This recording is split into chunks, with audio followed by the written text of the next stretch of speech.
Hello everyone, and today I'll show you how to quickly open the gallery on the Nothing Phone 2a. So you are to find your Google Photos application. Here it is, simply click here and now it's on. So this is basically your gallery on the Nothing Phone 2a.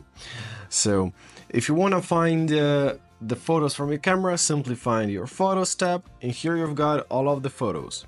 If you want to see your videos, tap Collections, and here you've got your Movies tab. So here are your videos. For screenshots, in Collections tab, find your screenshots, camera, places, whatever you'd like to find. Also, you can personalize your application. Simply press at the three horizontal buttons, and here you can choose your layout, you can choose your grade, and anything like that.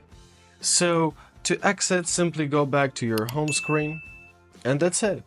So I hope this video was helpful. Thank you so much for watching, and have a great day.